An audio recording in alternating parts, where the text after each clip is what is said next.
Officers, welcome to the officers perspective YouTube channel. आज हमारे channel का ये पहला स्टडी लेक्चर है। इससे पहले जो हमने वीडियो बनाई थी वो इंट्रोडक्शन वीडियो थी हमारे पूरे चैनल के बारे में और क्या हमारे आगे की स्ट्रैटेजीज़ रहेंगी for your upcoming UPSC exams, whether it is NDA, CDS, CAPF, civil services prelims या फिर एसएससी वगैरह। ठीक है। बेसिकली ये जो सीरीज़ हम शुरू कर रहे हैं ये सीरीज़ होगी related to the world map और इस पर्टिकुलर लेक्चर में हम कवर करेंगे about the basics of the world map. ठीक है। तो मैं यहाँ पे हेडिंग डाल दे रहा हूँ बेसिक्स। ठीक है। और अगर किसी के मन में ये डाउट है कि ये कितना इम्पोर्टेंट है और इसकी क्या इम्पोर्टेंस है, मेरे दोस्त, मेरे भाई, इसकी इम्पोर्टेंस आपके रिटन एग्ज़ाम में तो है ही। ठीक है। आप कोई भी पेपर उठा के देख लो, मैप से डेफिनेटली आपके क्वेश्चन पूछे जाते हैं।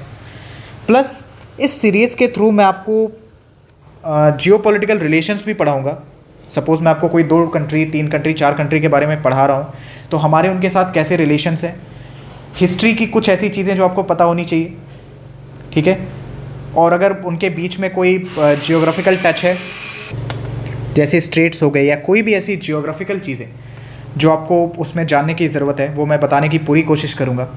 प्लस जो जियोपॉलिटिकल रिलेशंस मैं आपको इसके थ्रू पढ़ाऊँगा वो आपको एसएसबी इंटरव्यू में भी बहुत ज़्यादा हेल्प करेंगे। ठीक है। तो बिना कोई टाइम वेस्ट किए हम सीधा अपने बेसिक से स्टार्ट करते हैं। बेसिक पे हमारा जो सबसे पहला टॉपिक आता है उस टॉपिक का नाम है आइलैंड। ठीक है। बहुत लंबी वीडियो नहीं होगी, ये 15 से 20 मिनट की वीडियो होगी जिसमें हम वर्ल्ड मैप से रिलेटेड जो भी बेसिक टर्म्स हैं, बेसिक टर्मिनोलॉजीज़ हैं, वो हम सीखेंगे। और दूसरा है आपका कॉन्टिनेंट। और जैसा कि मैंने अपने पहले वीडियो में बताया था कि बिल्कुल सिंपल लैंग्वेज में और कंसेप्चुअल तरीके से मैं आपको चीज़ें कवर कराऊंगा। इस लेक्चर के थ्रू आपको उस चीज़ का भी एक डेमो मिल जाएगा। ठीक है। अब आसान भाषा में समझते हैं कि आइलैंड क्या होता है। ठीक है। ध्यान से मेरे वर्ड्स को सुनिएगा और जो मैं डायग्राम बना रहा हूँ उसको समझने की कोशिश करिएगा। एक छोटा सा पीस ऑफ लैंड है। ठीक है। इसे मैंने चारों तरफ से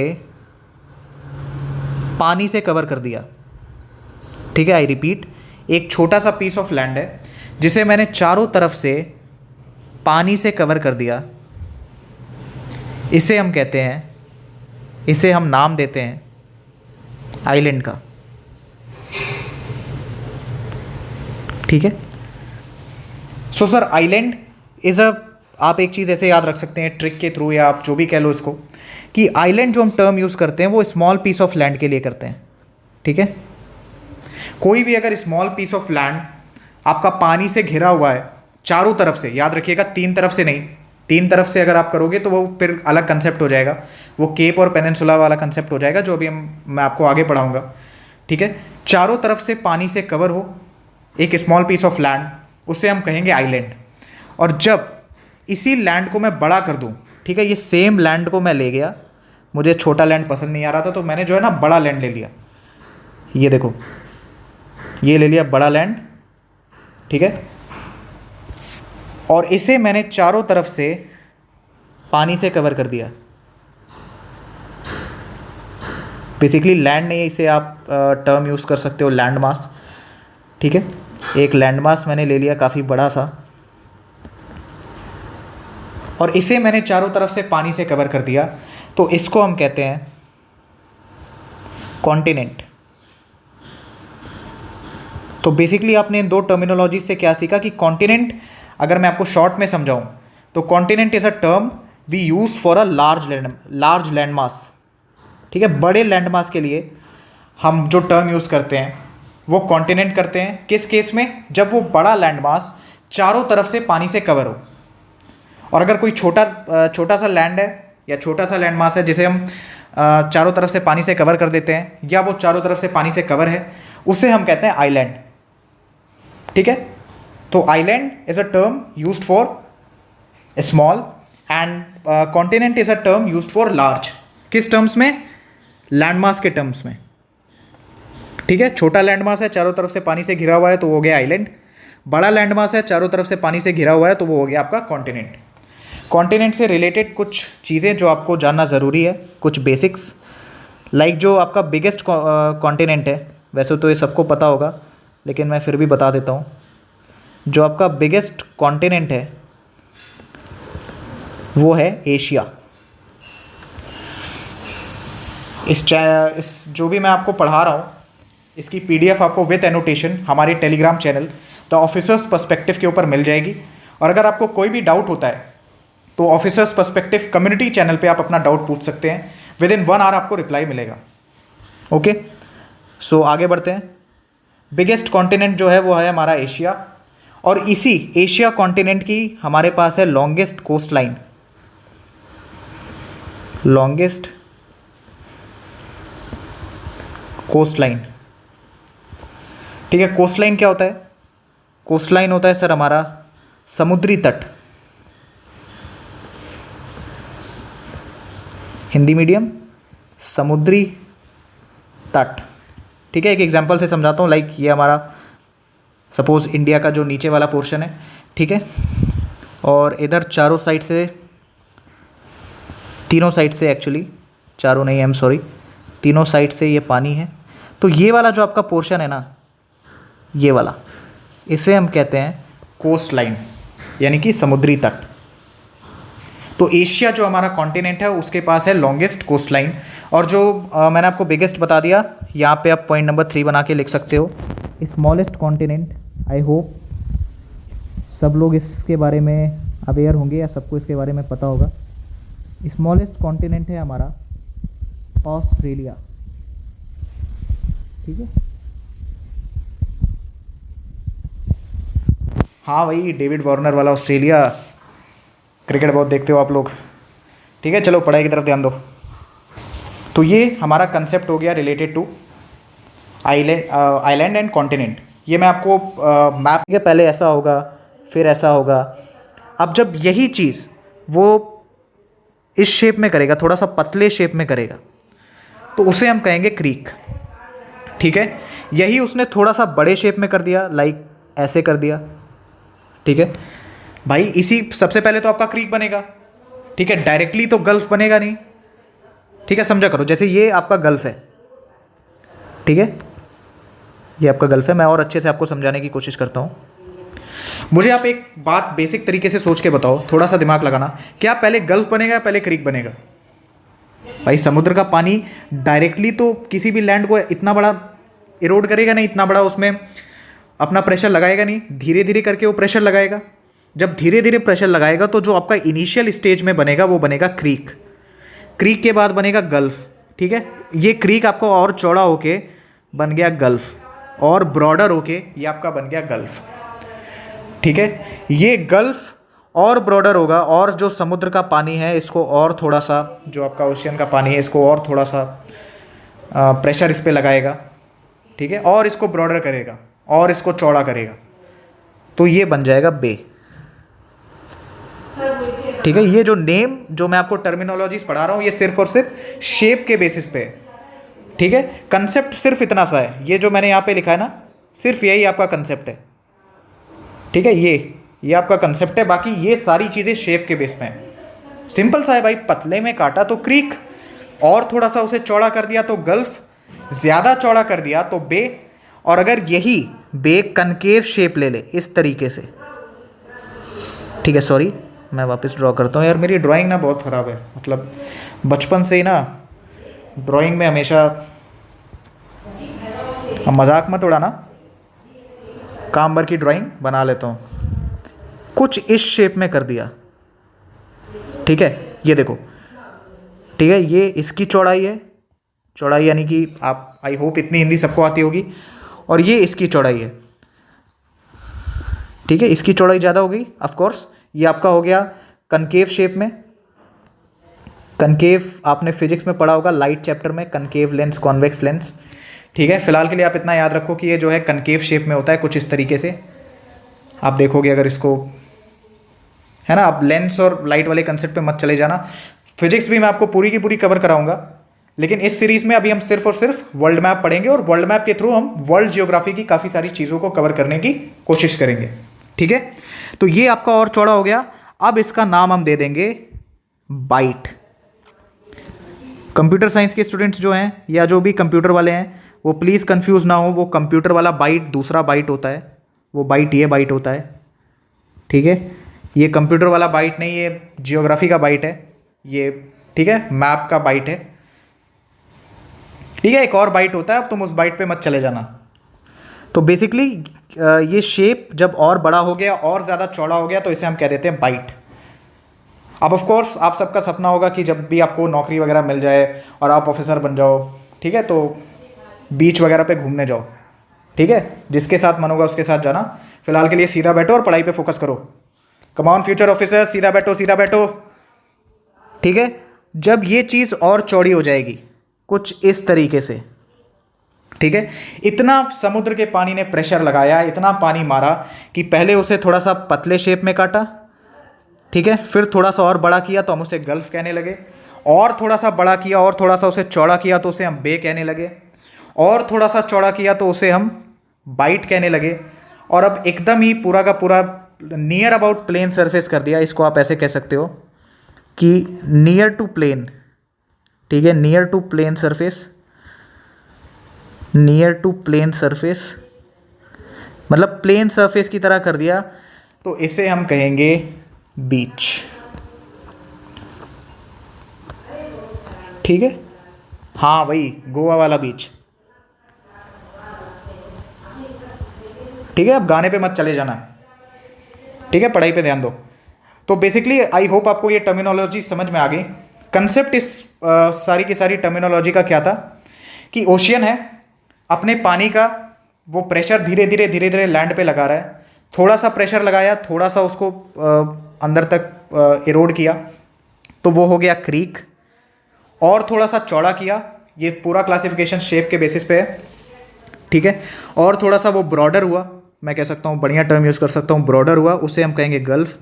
और थोड़ा सा ब्रॉड हुआ, उसे हम कहेंगे बे।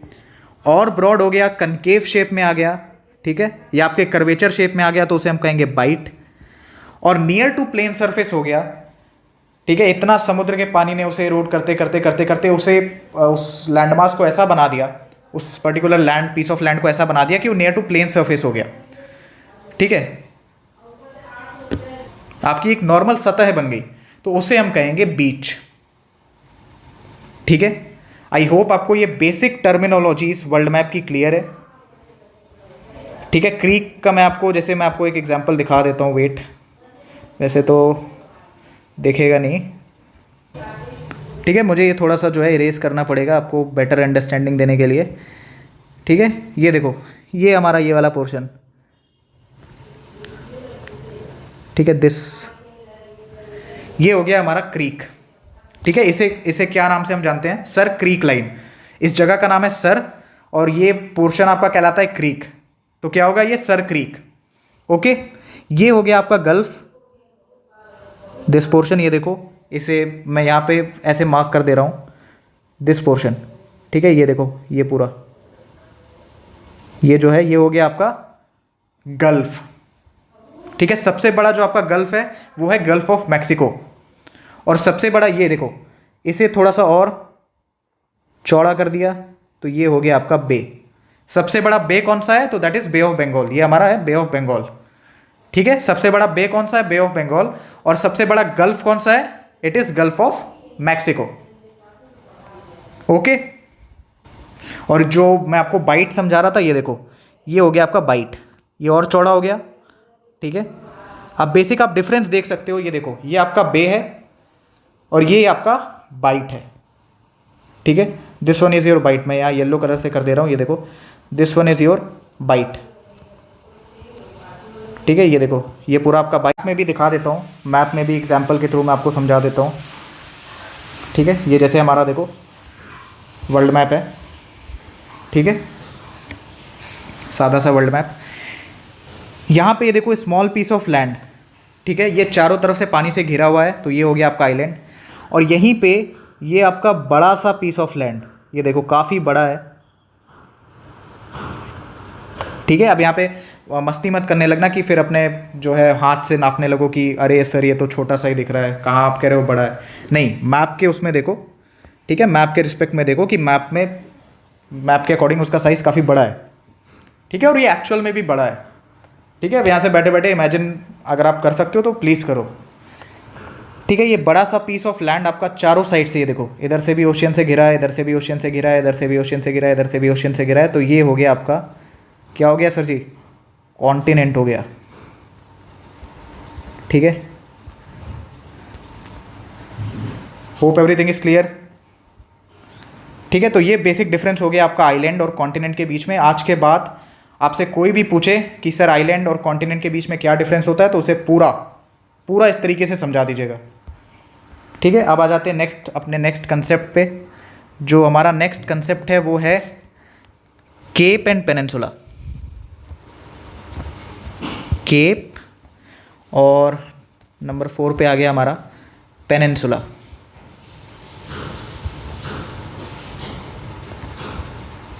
ओके, ये भी मैं आपको बिल्कुल सिंपल लैंग्वेज में समझाऊंगा, ठीक है। ध्यान से मेरी बात को सुनिएगा। एक स्मॉल पीस ऑफ लैंड, ठीक है, जो चारों तरफ से आपका चारों तरफ से नहीं, आई एम सॉरी, 3 साइड से पानी से घिरा है, 1 2 3, ठीक है। पॉइंट टू बी नोटेड कि 3 साइड से पानी से घिरा है। मैं यहाँ पे लिख दे रहा हूँ 3 साइड्स, ठीक है, समझ जाना, कंफ्यूज मत होना। आइलैंड और कॉन्टिनेंट में क्या था, चारों साइड से पानी ने घेर रखा था। आइलैंड छोटे लैंड मास के लिए और आपका जो कॉन्टिनेंट है वो बड़े से लैंड मास के लिए। सबसे बड़ा continent Asia continent. Asia continent में हमने और क्या पढ़ा कि उसकी जो है लॉन्गेस्ट कोस्ट लाइन है। कोस्ट लाइन क्या होता है, समुद्री तट, जो मैंने आपको यहाँ पे एग्जाम्पल से समझाया, ठीक है। और हमारा जो स्मॉलेस्ट कॉन्टिनेंट है वो क्या है, ऑस्ट्रेलिया, ठीक है। अब आ जाते हैं केप के ऊपर। केप एक स्मॉल पीस ऑफ लैंड जो 3 साइड से पानी से घिरा हो, 3 साइड से उसे पानी ने घेर रखा हो, उसे हम कहते हैं केप। क्लियर। सेम चीज़ मैं आपको लेके जाता हूँ पेनिनसुला के ऊपर। मैंने कहा सर ये जो मुझे ना मतलब ये छोटा सा लैंड मास अच्छा नहीं लगा मुझे ना, ये जो है ये छोटा सा लैंड मास, इसे मुझे बड़ा करना है, तो मैंने इसे कर दिया बड़ा। अभी भी पानी से 3 साइड से ही सराउंड कर रहा है, ठीक है। ये पानी आपका ये 3 साइड से इसे सराउंड कर रहा है, लेकिन अब क्योंकि इसकी शेप बड़ी हो गई है तो इसे हम केप ना कह के कहेंगे पेनिनसुला, ठीक है। I hope this is clear. Cape और पेनिनसुला के भी कंसेप्ट आपको समझ में आ गया। आप चाहो तो जो मैंने आपको आइलैंड और कॉन्टिनेंट में बताया था वो आप यहाँ पे भी अप्लाई कर सकते हो कि आइलैंड जैसे स्मॉल लैंडमास के लिए यूज़ होता है, वैसे जो केप है वो स्मॉल लैंडमास के लिए यूज़ होता है। कॉन्टिनेंट बड़े से लैंडमास के लिए यूज़ होता है, पेनिनसुला भी एक बड़े से पीस ऑफ लैंड, ठीक है, एक बड़े से पीस ऑफ लैंड के लिए यूज़ होता है। डिफरेंस क्या है कि आइलैंड और कॉन्टिनेंट में आपको चारों साइड से पानी सराउंड कर रहा है, केप और पेनिनसुला में आपको 3 साइड से पानी सराउंड कर, ठीक है। और अगर आपसे पूछे कि सबसे बड़ा आपका जो पेनिनसुला है वो कौन सा है, तो वो है आपका अरब पेनिनसुला, ठीक है। हिंदी मीडियम पेनिनसुला को कहते हैं प्रायद्वीप। पेनिनसुला को क्या कहते हैं, प्रायद्वीप। सबसे बड़ा आपका जो है अरब पेनिनसुला है। अरब पेनिनसुला पे आपकी जो है टोटल 7 कंट्रीज़ हैं, ठीक है। अरब पेनिनसुला पे आपका जो है 7 देश है। अरब प्रायद्वीप पे आपका कितना देश है, 7 देश है। तो Arab peninsula is your biggest peninsula, सबसे बड़ा पेनिनसुला है, ठीक है। ये देखिए मैं आपको मैप में भी एक बार दिखा देता हूँ। ये जो आपका देखो ये छोटा, ये काफ़ी बड़ा हमारा जो है पीस ऑफ लैंड है, ये 3 साइड से पानी से घिरा हुआ है, ठीक है। ये हमारा प्यारा भारत है, तो इसे हम कहते हैं पेनिनसुला, ठीक है। ये हो गया हमारा पेनिनसुला।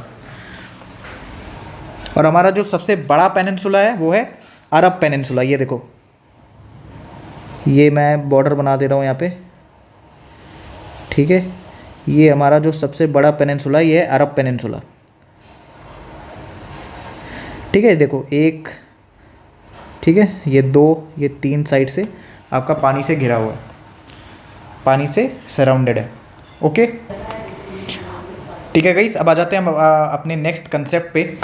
तो हमारा जो नेक्स्ट कंसेप्ट है वो मैं पहले आपको एक लाइन लिखा देता हूँ, उसके बाद मैं वो आपको चारों पांचों जो हमारी टर्मिनोलॉजीज़ हैं वो समझा दूंगा। आपको उस एक लाइन से वो चारों टर्मिनोलॉजीज़ अच्छे से समझ में आ जाएंगी। तो वो लाइन है कि जब हमारा जो ओशियन है, ठीक है, ओशियन हमारे लैंड से टकराता है, ठीक है, ये ओशियन है, ठीक है, ये आपके लैंड से टकराएगा, लैंड वाले पोर्शन से, तो उसको इरोड करेगा। इरोड मतलब कि लाइक ये ओशियन है, ठीक है, ये आपका लैंड है, ये ओशियन का पानी से कॉन्टीन्यूस टकरा रहा है, कॉन्टीन्यूस ऐसे टकरा रहा है, तो ये लैंड को कुछ इस शेप में कर देगा, ठीक है, ऐसे कर देगा, ठीक है, ऐसे करता जाएगा करता जाएगा करता जाएगा, पानी ऐसे जाता जाएगा। तो जब ये कुछ इस शेप में करे, लाइक दिस, ठीक है, जब थोड़ा सा पतले शेप में करे तो इसे हम कहते हैं क्रीक, ठीक है। ये कंसेप्ट आप अच्छे से समझना, अगर आपको ये जो मैंने ऊपर कंसेप्ट लिखा है अगर ये अच्छे से समझ में आ गया तो ये चारों पांचों टर्मिनोलॉजीज आपको अच्छे से क्लियर हो जाएगी।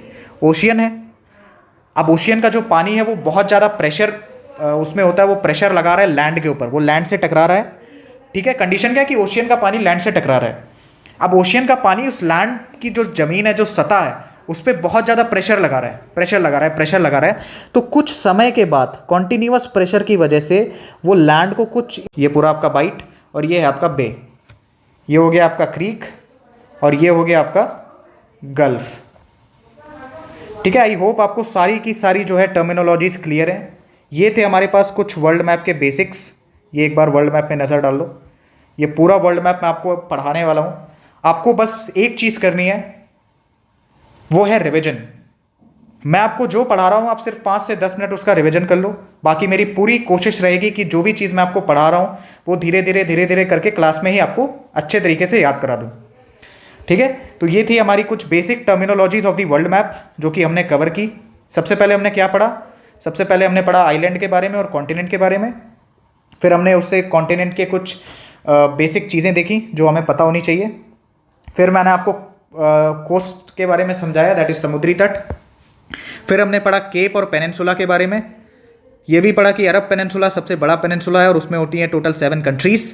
उसके बाद मैंने आपको एक छोटा सा कंसेप्ट पढ़ाया ओशियन और लैंड वाला, कि ओशियन ज़मीन के अंदर जब पानी जाता है, ठीक है, ओशियन वाला पूरा का पूरा पानी लैंड पे मार रहा है और धीरे धीरे वो एक शेप ले लेता है, ठीक है, लैंड को एरोड करते करते। तो जब वो पतला सा शेप लेगा, थोड़ी सी जगह में ओशियन अपना पानी घुसाएगा लैंड के अंदर, तो उसे कहेंगे क्रीक। ब्रॉडर एरिया में थोड़ा सा घुसा दिया, क्रीक से बड़ा गल्फ, ठीक है, और थोड़ा सा ब्रॉडर एरिया में घुसा दिया तो उसे कहेंगे बे। कनकेव शेप बना दिया घुसा के पानी, तो उसे कहेंगे बाइट। और इतना पानी घुसा दिया, इतना उसे बेचारे लैंड को परेशान कर दिया कि वो नियर टू प्लेन सरफेस आ गया, उसे कहेंगे बीच। क्वेश्चन आपसे कैसा पूछा जा सकता है वो आपको दे देगा कि शेप के बेसिस पे। लाइक मैं आपको एक तरीका बता देता हूँ कि कैसे क्वेश्चन पूछा जा सकता है, कि शेप के बेसिस पे, on the basis of shape, मैं आपको 4 टर्म्स दे रहा हूँ, ठीक है, उसे आप असेंडिंग ऑर्डर में अरेंज करो। यानी जो सबसे छोटा है उसे सबसे पहले रखो और जो सबसे बड़ा है उसे सबसे लास्ट में रखो। तो मैंने आपको दे दिया कि देखो बाइट है, ठीक है, आपके पास, और फिर मैंने आपको दे दिया कि आपके पास बीच है, फिर मैंने आपको दे दिया आपके पास क्रीक है, और मैंने आपको दे दिया आपके पास जो है वो है गल्फ, ठीक है। पहले आपको इस क्वेश्चन में कंफ्यूजन होती कि यार क्रीक बड़ा है, गल्फ बड़ा है कि बीच बड़ा है, बाइट तो पढ़ा ही नहीं है, कंप्यूटर वाला बाइट इधर कहाँ आ गया। लेकिन जब आप ये लेक्चर देख लोगे तो आप आसानी से इस क्वेश्चन का आंसर दे सकते हो कि सर अभी आपने ऊपर पढ़ाया कि सबसे पहले क्रीक बनेगा, तो यानी सबसे छोटा जो होगा वो हमारा होगा क्रीक, ठीक है। क्रीक के बाद जो है वो हमारा बनेगा गल्फ, ठीक है। गल्फ के बाद हमारा क्या बनता है? गल्फ के बाद हमारा बनता है बे। और बाइट और बीच में से पहले क्या बनेगा? पहले बनेगा बाइट, उसके बाद सर जी बनेगा आपका बीच, ठीक है। अब आपके लिए ये क्वेश्चन बिल्कुल हलवा हो चुका है, ठीक है, कोई दम नहीं रह गया इस क्वेश्चन में जब आप इस पूरे वर्ल्ड मैप के लेक्चर को, बेसिक टर्मिनोलॉजीज वाला लेक्चर अच्छे से देख लोगे। एक बार मेरे दोस्त इसको रिवाइज कर लेना, और कल से हम इस सीरीज़ में आगे बढ़ेंगे और भी कई सारी इंटरेस्टिंग चीज़ें मैं आपको पढ़ाऊँगा। एंड आई रिक्वेस्ट यू कि फॉर द फर्दर अपडेट्स, अगर आपको कंटेंट हेल्पफुल लग रहा है, कंटेंट पसंद आ रहा है, तो for the further updates please join our Telegram channel the officers community, the officers perspective. Community पे आप हमसे डाउट पूछ सकते हो, कोई भी डाउट है आपका किसी भी चीज़ से रिलेटेड, वो आप टेक्स्ट करो, विद इन 1 आवर आपको रिप्लाई मिलेगा। और द ऑफिसर्स पर्सपेक्टिव का ऑफिशियल चैनल, जिस पे आपको क्लासेस की लिंक वगैरह, प्लेलिस्ट, ये पूरा का पूरा नोट्स विथ एनोटेशन, ठीक है, आपको हमारे ऑफिसर्स पर्सपेक्टिव टेलीग्राम चैनल पे मिल जाएगा, तो आप वहाँ पे जाके ज्वाइन कर सकते हैं। फिलहाल के लिए thank you so much for watching this. हमारी ये पहली क्लास कंप्लीट होती है। अच्छे से पढ़िएगा, कोशिश करिएगा अपने खुद के नोट्स बनाएं, बाकी आपको PDF मिल ही जाएगी। मिलते हैं आपसे कल क्लासेस के अंदर। जय Hind and love you all.